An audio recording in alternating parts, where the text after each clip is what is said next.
দেখুন, বাঙালি হেনস্থার প্রতিবাদে মুখ্যমন্ত্রী মমতা বন্দ্যোপাধ্যায় তিনি সরব হয়েছিলেন, আর এবার প্রতিবাদে অভিনব প্রতিবাদ তৃণমূলের মহিলা ব্রিগেডের।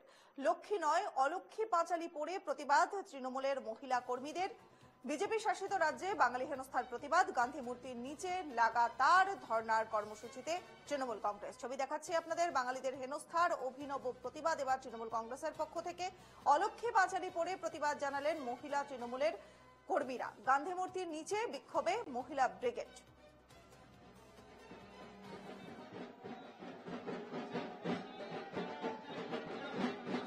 মমতা বন্দ্যোপাধ্যায়ের উজ্জ্বলতায় গ্রহণ আনতে পারবেন না, কারণ মমতা বন্দ্যোপাধ্যায় শুধুমাত্র একটা নাম নয়, মমতা বন্দ্যোপাধ্যায় মানুষের আদর্শ, আবেগ এবং ভাবধারা।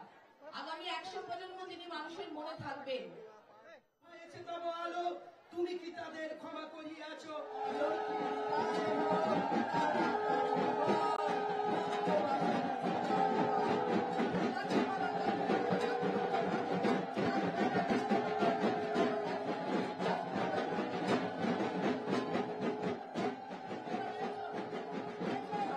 সহকর্মী দেবারতী ঘোষ এই মুহূর্তে রয়েছেন আমাদের সঙ্গে। দেবারতী, একেবারে শঙ্খধ্বনি, উলুধ্বনি, হাতে ঝাঁটা, একটা অভিনব প্রতিবাদ এবার মহিলা ব্রিগেডের তরফ থেকে দেখা যাচ্ছে। কি কি ছবি, কি কি তথ্য আসছে?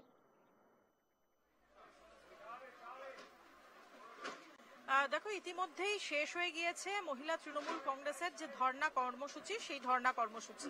এবং দুদিন ধরে এই ধর্ণা কর্মসূচি চললো, 2রা আগস্ট এবং 3রা আগস্ট। এবং মহিলা তৃণমূল কংগ্রেসের এই কর্মসূচি দিয়েই তৃণমূল কংগ্রেসের শাখা সংগঠনগুলির যে লাগাতার ধর্ণা কর্মসূচি গান্ধী মূর্তি পাদদেশে বাংলা বাঙালি ইস্যুতে, সেটাই শুরু হলো।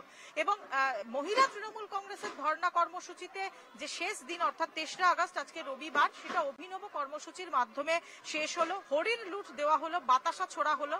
এবং মূলত এপার বাংলাতে আমরা জানি যে একটি প্রথা রয়েছে, যেটা কালী পুজোর দিন রাত্রিবেলা অনুষ্ঠিত হয়।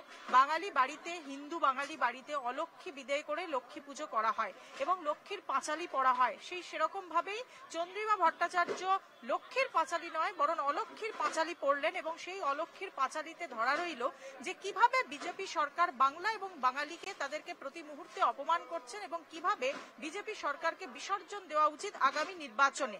সেই নিয়েই তারা পাঁচালী বেঁধেছিলেন। এবং একই সঙ্গে তারা কুলো বাজিয়ে, ঠিক যে প্রথা মেনটেন করা হয় এই অলক্ষ্মী বিদায় করার ক্ষেত্রে, কুলো বাজিয়ে, ঝাঁটা দেখিয়ে তাদেরকে সেই অলক্ষ্মী বিদায়, অর্থাৎ এখানে প্রতীকী হিসেবে এটাকে তুলে ধরা হয়েছে। একটি প্রতীকী অলক্ষ্মী মূর্তিও বানিয়ে আনা হয়েছিল, যেটাকে তারা বলছেন যে কার্যত বিজেপিকেই এখানে বাংলা বাঙালিদের কাছে অলক্ষ্মী হিসেবে দেখা হচ্ছে এবং এই বিজেপিকেই তারা এখান থেকে দূর করতে চাইছেন এবং এই বাংলা থেকে দূর করে বাংলাকে লক্ষ্মীমন্ত করে তুলতে চাইছেন তারা।